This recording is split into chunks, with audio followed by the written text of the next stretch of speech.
नमस्कार। अपना प्रदेश उत्तर प्रदेश उत्तराखंड देख रहे हैं आप। मैं हूं आपके साथ पूजा मोहन पांडे। बुलेटिन की शुरुआत करते हुए सबसे पहले आपको बता दें, देहरादून आवास में बैठक चल रही है। हाई पावर कमेटी की बैठक चल रही है। बढ़ते कोरोना वायरस की रोकथाम को लेकर ये बैठक बदस्तूर जारी। मुख्यमंत्री पुष्कर सिंह धामी की अध्यक्षता में हो रही है बैठक में स्वास्थ्य मंत्री धन सिंह रावत, मुख्य सचिव डॉक्टर एस संधू मौजूद। प्रदेश में लगातार बढ़ रहे कोविड संक्रमण के मामलों के मद्देनजर नए वेरिएंट को लेकर स्वास्थ्य महकमा अलर्ट मोड पर जा चुका है। और इस बीच कोविड संक्रमण के मामलों को लेकर बैठक चल रही है। नए वेरिएंट को लेकर बैठक हो रही है। सीएम आवास में हाई पावर कमेटी की बैठक चल रही है। तो बढ़ती कोरोना वायरस की रोकथाम को लेकर अहम बैठक।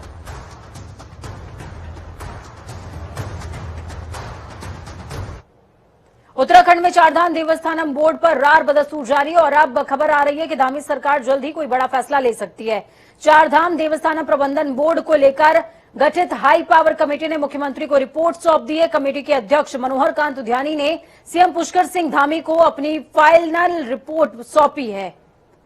अब इसी रिपोर्ट के आधार पर मुख्यमंत्री अपना फैसला लेंगे। तीर्थ पुरोहितों को भी उत्तराखंड सरकार के फैसले का इंतजार है। राज्य सरकार ने भी तीर्थ पुरोहितों को 30 नवंबर तक का समय दिया गया है।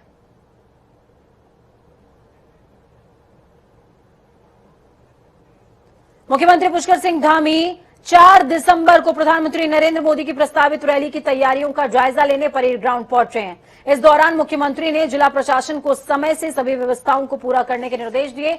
मुख्यमंत्री ने कहा कि प्रधानमंत्री की ओर से 30,000 करोड़ रुपए की योजनाओं का लोकार्पण और शिलान्यास किया जाएगा। तो वहीं पीएम मोदी के कार्यक्रम की तैयारियों का जायजा लेने के दौरान सीएम धामी के साथ कैबिनेट मंत्री डॉक्टर धन सिंह रावत, भाजपा संगठन महामंत्री अजय कुमार और प्रदेश अध्यक्ष मदन कौशिक के अलावा कई बड़े और दिग्गज नेता अधिकारी मौजूद रहे। दिसंबर को माननीय प्रधानमंत्री जी की विशाल जनसभा जिसमें लाखों लोगों को संबोधित करेंगे, उसकी तैयारियों के लिए हम लोग यहाँ पर आए हैं। सारी तैयारियां देख रहे हैं कि सब प्रकार से हमारे यहाँ पर किस प्रकार की व्यवस्था होनी है। उसी के संबंध में हम लोगों ने चर्चा की है। माननीय प्रधानमंत्री जी उस दिन जो लगभग 4,000 करोड़ की योजनाएं जो पूरी हो गई हैं, उन योजनाओं का लोकार्पण करेंगे और 26,000 करोड़ की योजनाओं का शिलान्यास करने वाले हैं। उसके अलावा जो अन्य योजनाएं हैं उनका भी हम अभी समीक्षा कर रहे हैं कि कौन कौन सी योजनाएं शिलान्यास और लोकार्पण के लिए तैयार हैं। उसी संबंध में हम लोग यहाँ आए हैं। बड़ा उत्साह है सभी कार्यकर्ताओं में, उत्तराखंड की जनता में, क्योंकि माननीय प्रधानमंत्री जी का उत्तराखंड की जनता के साथ, उत्तराखंड के साथ उनका विशेष प्रकार का एक लगाव है। कर्म और मर्म का रिश्ता उनका यहाँ से है और उत्तराखंड के लोग भी उनकी हमेशा प्रतीक्षा करते हैं, उनको सुनना चाहते हैं, उनको देखना चाहते हैं, उनसे मिलना चाहते हैं। तो प्रधानमंत्री जी आ रहे हैं तो निश्चित रूप से हम सभी लोगों के लिए एक बहुत खुशी की बात है और बहुत ही उत्साह का वातावरण यहाँ पर तैयार होगा। तो वहीं चारधाम तीर्थ पुरोहित महापंचायत के प्रवक्ता डॉक्टर ब्रजेश सत्ती ने कहा है कि देवस्थानम बोर्ड पर सरकार भ्रमित कर रही है। वो समझ ही नहीं पा रही है कि करना क्या है।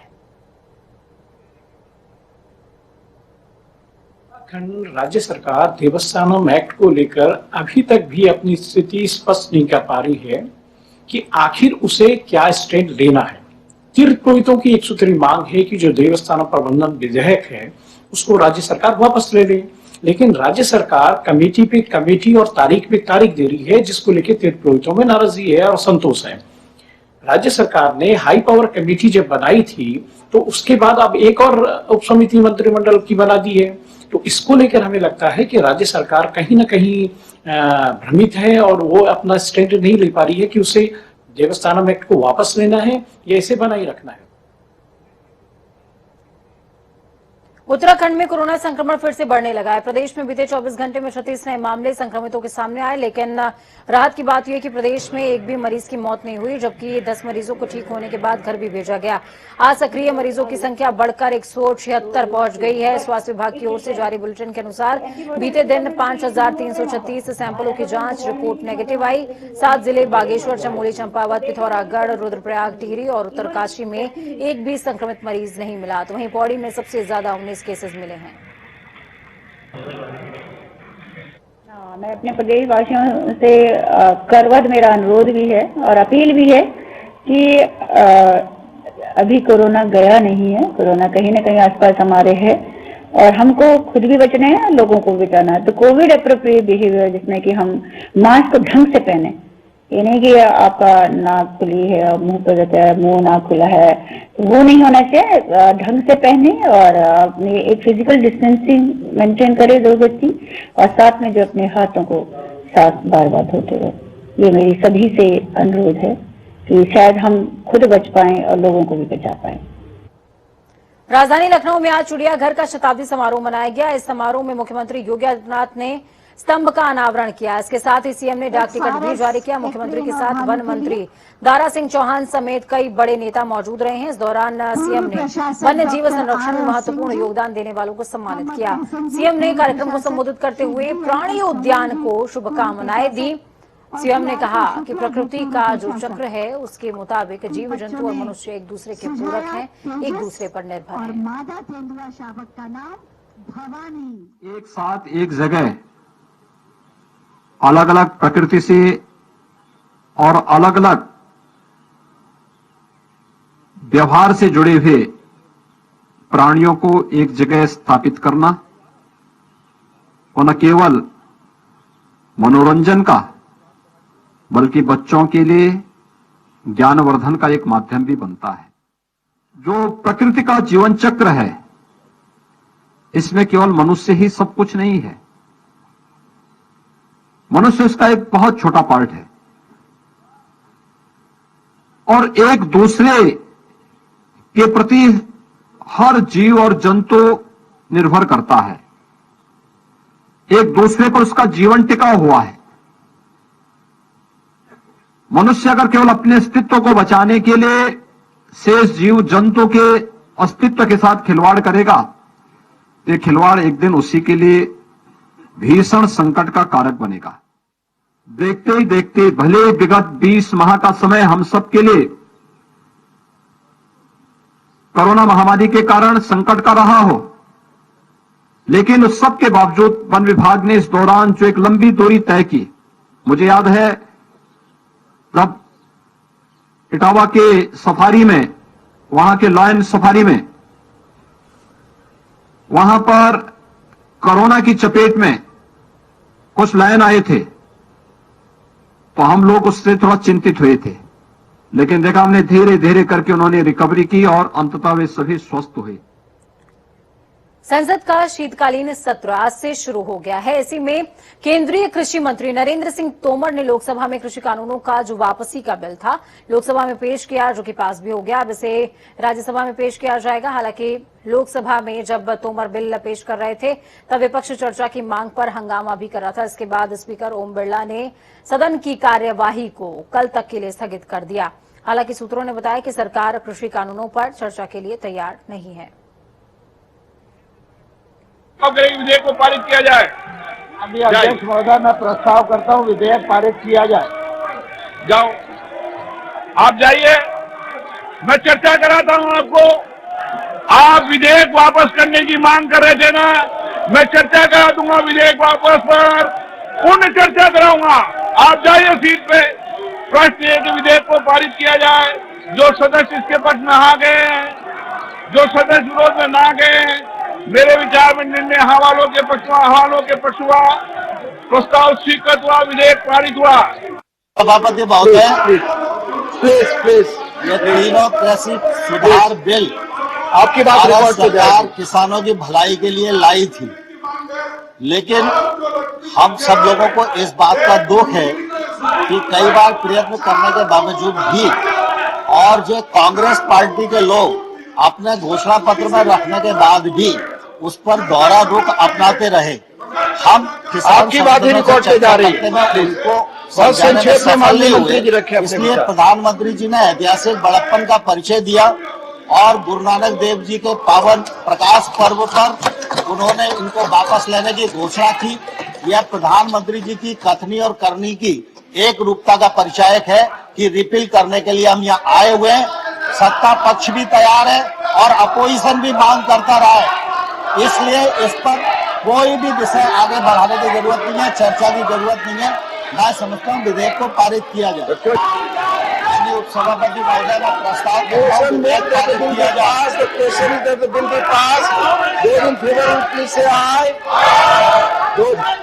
Those against will please say no. I think the ayes have it, the ayes have it, the ayes have it, the bill is passed.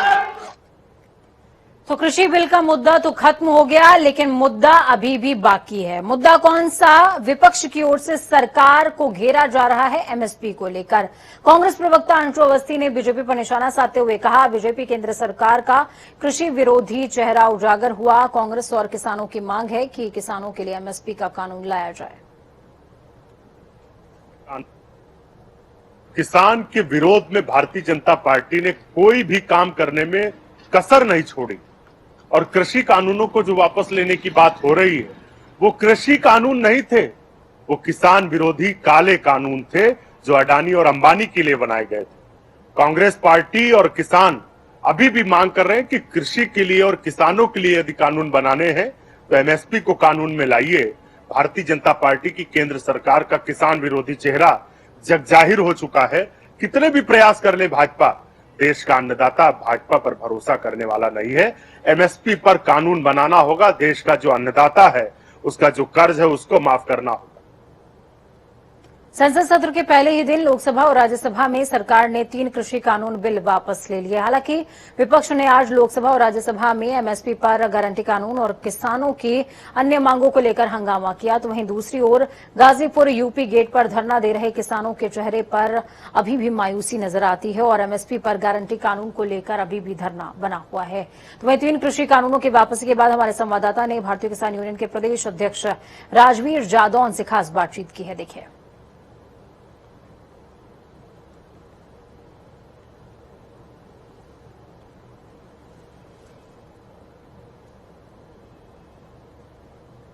के विरोध में लगभग 1 साल से गाजीपुर यूपी गेट पर और अलग दिल्ली के अलग बॉर्डरों पर किसान धरना प्रदर्शन कर रहे हैं, जहां एक तरफ मोदी जी के संबोधित के बाद में 3 कृषि कानून वापस लेने की बात कर दी गई थी। आज संसद सत्र का पहला दिन था और लोकसभा और राज्यसभा में हंगामे के बीच में ये 3 कृषि कानून वापस ले लिए गए हैं। हमारे साथ प्रदेश अध्यक्ष भारतीय किसान यूनियन राजवीर जादौन मौजूद है।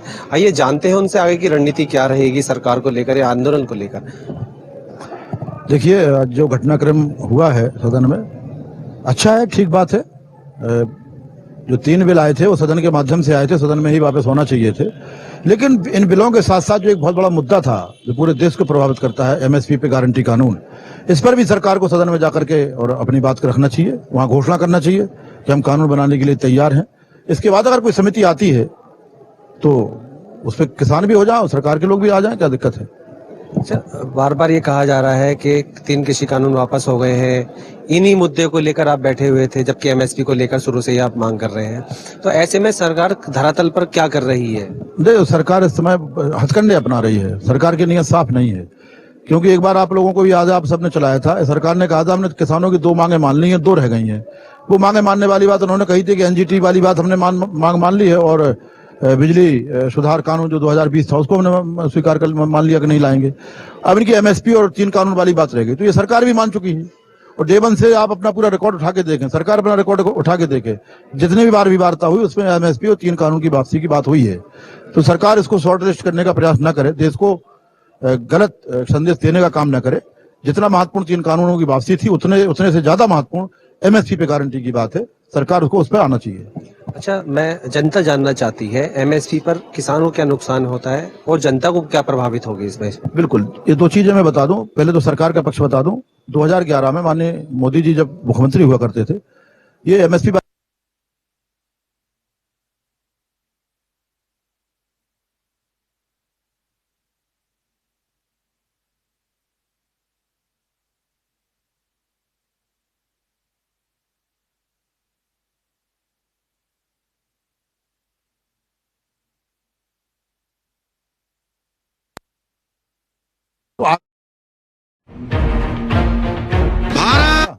जो बीच का खाने वाले लोग हैं वो सारे लोग 1975 पे खरीदेंगे।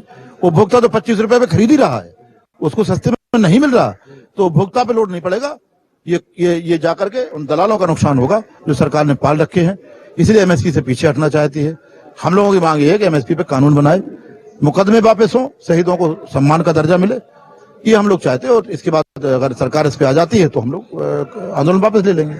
आज दिल्ली के अधिकारी आए थे, वो असमझ की स्थिति एक पैदा हो गई है कि जब वो यहाँ आए तो उन्होंने कहा कि आप ट्रैक्टर रैली 4 तारीख तक लेकर जाएंगे नहीं जाएंगे। ऐसी भ्रम की स्थिति क्यों पैदा हो रही है?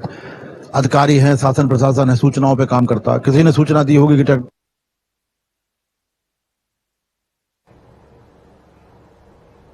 वाराणसी केदारघाट स्थित श्री करपाणी धाम में युवा चेतना की ओर से राष्ट्र निर्माण में युवाओं की भूमिका विषय पर संवाद कार्यक्रम का आयोजन किया गया। संवाद कार्यक्रम को मुख्य अतिथि के तौर पर सुप्रीम कोर्ट के पूर्व मुख्य न्यायाधीश जस्टिस रंजन गोगोई ने संबोधित किया। जस्टिस रंजन गोगोई ने कहा कि न्यायमूर्ति धर्म के आधार पर नहीं चलता है, हम संविधान के आधार पर चलते हैं। उन्होंने कहा कि राम मंदिर का निर्णय तथ्य के आधार पर हुआ है, भावनाओं पर नहीं हुआ। इस दौरान युवा चेतना के राष्ट्रीय संयोजक रोहित कुमार सिंह भी मौजूद रहे हैं। एक न्यायमूर्ति का कोई धर्म नहीं होता है, कोई भाषा नहीं होता है, कोई जाति नहीं। न्यायमूर्ति का धर्म, भाषा, जाति, आइन कानून होता है, कॉन्स्टिट्यूशन ऑफ इंडिया। राम जन्मभूमि का जो जजमेंट आया, ये रंजन गोगोई का जजमेंट अकेला नहीं है, ये सुप्रीम कोर्ट ऑफ इंडिया का जजमेंट।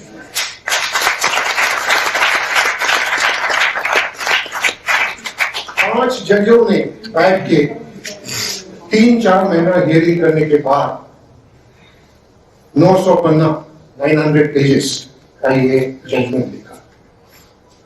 ये जजमेंट सारे 500 जजों के सुप्रीम कोर्ट, और ये जजमेंट एक ओपिनियन। राजस्थान से सैकड़ों की संख्या में महिलाएं और पुरुष उत्तर प्रदेश कांग्रेस कार्यालय के बाहर धरना दे रहे हैं।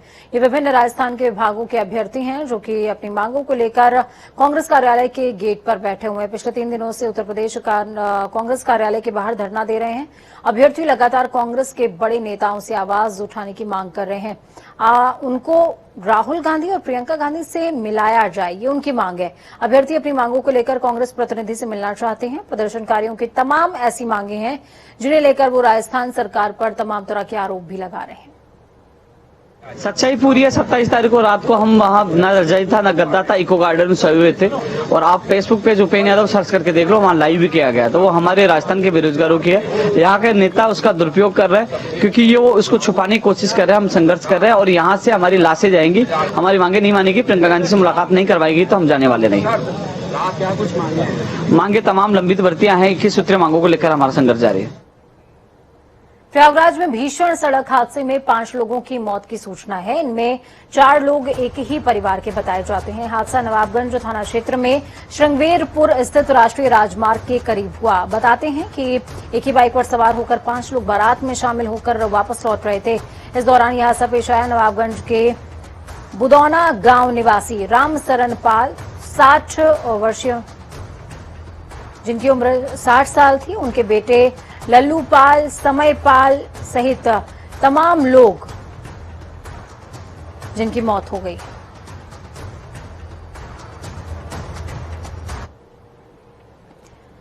देश प्रदेश में एक बार फिर से कोविड-19 के मामले सामने आ रहे हैं, तो वहीं कोविड-19 में काम करने वाले 70 डेंटिस्ट चिकित्सकों को स्वास्थ्य विभाग ने बाहर का रास्ता दिखा दिया। कोरोना काल में काम करने वाले डॉक्टरों की माने तो पिछले 2 सालों में उन्होंने कोविड-19 में काम किया। डॉक्टरों का साफ तौर पर कहना है कि सरकार उन्हें सम्मानित करने के बजाय उन्हें रास्ता दिखा रही है। सरकार के इस फैसले से डॉक्टर नाराज हैं और आज सरकार के खिलाफ धरने पर बैठे हुए हैं। डॉक्टरों ने सरकार पर आरोप लगाया कि जब सरकार को उनकी जरूरत थी तो सरकार ने उन्हें बुलाया और आज सरकार उनकी तरफ से नजरें फेर रही है। जब हम काम कर रहे थे, जब हम जान की बाजी लगा के अब पेशेंट से पीपी किट 1-2 घंटे पसीना आंखों में जब पसीना घुस जाता था, तब भी हम एक चश्मा नहीं हटा पाते थे कि ताकि इन्फेक्शन फैले ना। और उस समय जब हम सड़कों पर निकलते थे, लोग तालियां बजाते थे, थालियां बजाते थे कि वाह बहुत बढ़िया करा आप लोगों ने, बहुत अच्छा, हमें इनाम मिलना चाहिए था। लेकिन हमें ये इनाम मिला गया कि हमें सर्विस से निकाल दिया गया है। हमारी एक ही कंडीशन है कि हमें वापस रखा जाए और एक तौर तरीके से एक नियम के अकॉर्डिंग रखा जाए कि हमें कहाँ रखना। हम पहाड़ों में भी अपनी सर्विस देने के लिए तैयार है, हम गाँव भी जा सकते हैं, कहीं भी जा सकते हैं। उत्तरकाशी में पुलिस अधीक्षक का अवैध नशे की गोरखधंधे के खिलाफ अभियान लगातार जारी है। एसपी के कुशल दिशा निर्देशन में उत्तरकाशी पुलिस की ओर से अवैध नशे के कारोबार में संलिप्त लोगों की लगातार निगरानी करते हुए उनके धरपकड़ की कार्रवाई की जा रही है। पुलिस टीम ने एक बार फिर से आरोपियों की निगरानी करते हुए चेकिंग के दौरान भाटिया बैंड बटकोट के समीप एक व्यक्ति को लगभग 2 किलो अवैध चरस के साथ गिरफ्तार किया। पुलिस ने मामला दर्ज करते हुए तफ्तीश शुरू कर दी है। तो वक्त यहां पर छोटे से ब्रेक के उस पार खबरों का सफर लगातार जारी है। बने रहिए जनता टीवी के साथ। हमारी ये कामना है कि आपका आने वाला कल आज से बहुत बेहतरीन हो। नमस्कार।